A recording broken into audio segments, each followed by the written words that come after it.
안녕하세요. 11월 5일 매일매일 습관처럼 매일 헌법 정의령입니다. 점점 날씨가 추워져 가고 있어요. 아침 저녁 오늘 싸늘해지고요. 이번 주말에는 거의 뭐 영하로 떨어진다는 얘기도 있더라고요. 물론 새벽이지만 그래도 추워요. 추우니까 좀 이제 월동 장비 이제 끄집어내야죠. 점점 두꺼운 옷도 끄집어내고 탈탈 털고 또 세탁할 거 있으면 세탁하고 또 가벼운 거는 또 이제 세탁하고 다리미질 해갖고 또 장에다 잘 보관을 해야죠. 저는 아직까지 반팔을 입어야 될 것 같아요. 이해해 주세요. 어쩔 수 없어요. 이게 여기 안은 좀 더워요. 자, 그러면 매일매일 습관처럼 매일 헌법 11월 5일 어떤 문제가 있을까요? 신체 자유 문제입니다. 살펴볼게요. 자, 국가직 7급 23번 문제인데요. 이제 문제, 영장주의 문제. 대부분 다 잘 아실 거예요. 근데 살펴보고 또 문제 한번 보도록 하겠습니다. 자, 영장주의, 영장제도. 자, 마그나 카르타. 자, 이거 영미법에서 왔다. 자, 이거 영미법에서 왔고, 뭐 신체 자유의 대표적인 뭐 어떻게 보면 명사처럼 쓰는 거죠. 자, 이게 기원이라고도 많이 얘기를 해요. 뭐 기원이라고 하기엔 좀 그렇지만 그래도 요걸로 인해서 자, 점점점 발전해 갖고 지금까지 이른 거니까요.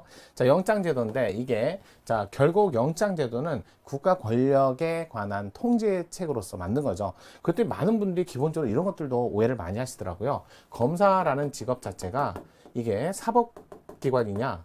아니죠. 사법기관은요. 기본적으로 사법부에 속한 기관이다.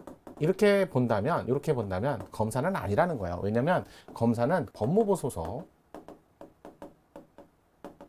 그러니까 자, 결국은 행정부잖아요. 행정부.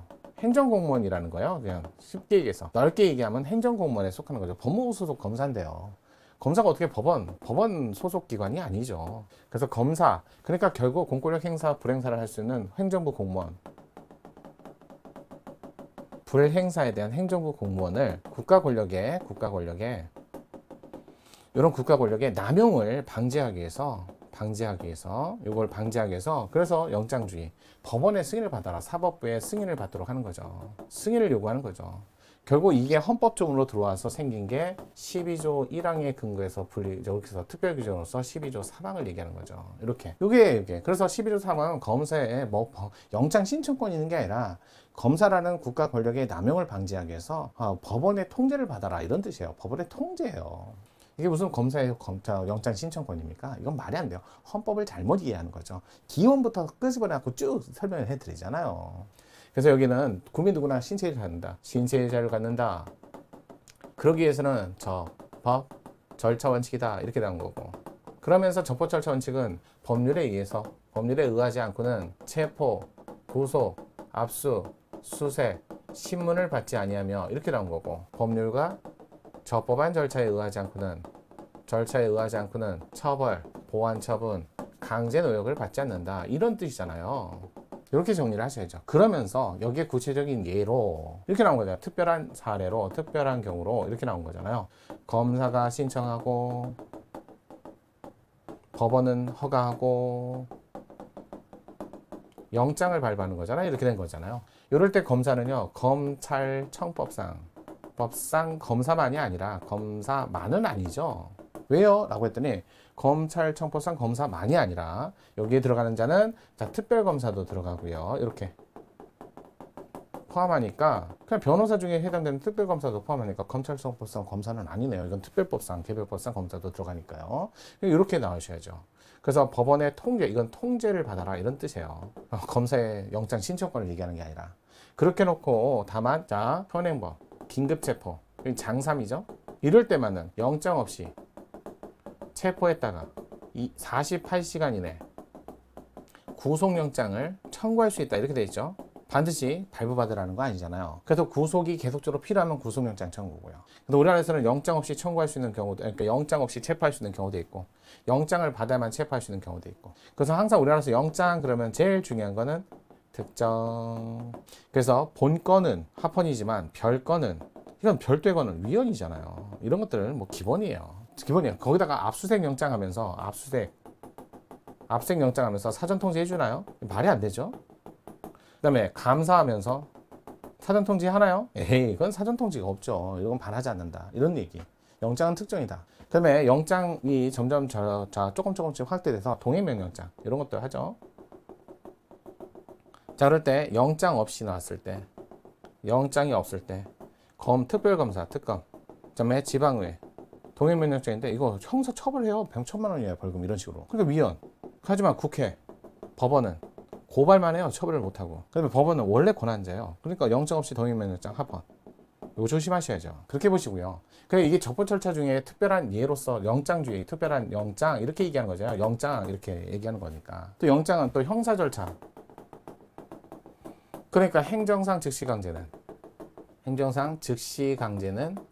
여기에 적용하지 않는다. 뭐 이건 너무나 당연한 형사 절차 이렇게 되는 거죠.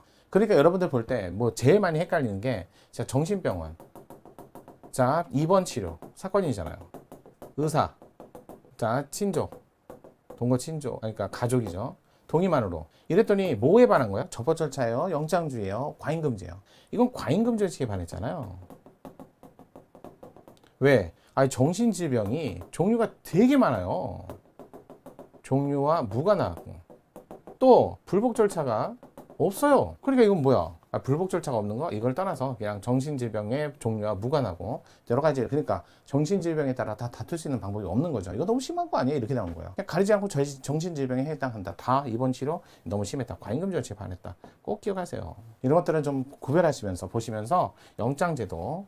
자 볼게요. 영장주의. 자 1번 형, 집행, 수용자 처우에 관한 법률. 미결 수용자는 어찌됐든 구금 상태고요. 만약에요. 자 불구속 상태에서 피의자나 피고인은 이 사람들은 어떻게 뭐 변호인과 그러니까 가족과 만나는 걸 녹음을 할 수 없잖아. 구금 상태하고는 상황이 다르죠. 구별되죠. 구분되죠. 그러니까 미결 수용자는 접견 내용을 녹음하는 것은 이거 영장주의 반하지 않는다. 너무나 유명한 이렇게 나오는 거죠. 피의자, 피고인. 근데 불구속 상태에 있는 사람하고 구속 상태에 있는 사람은 당연히 구분해줘야죠. 이번 긴급한 체포 피의자를 구속하고자 할 때 48시간 이내 구속영장. 긴급한 체포. 아까 현행범 장삼. 그렇지 않은 경우 사후 영장 청구 없이 피의자를 즉시 석방하도록 한 형사소송법 영장주의 반하지 않습니다. 3번 피청구인 김포시장, 김포경찰서장에게 피청구인 청구인들의 이름, 성명, 그다음에 생년 월일, 그다음에 전화번호, 주소 제공.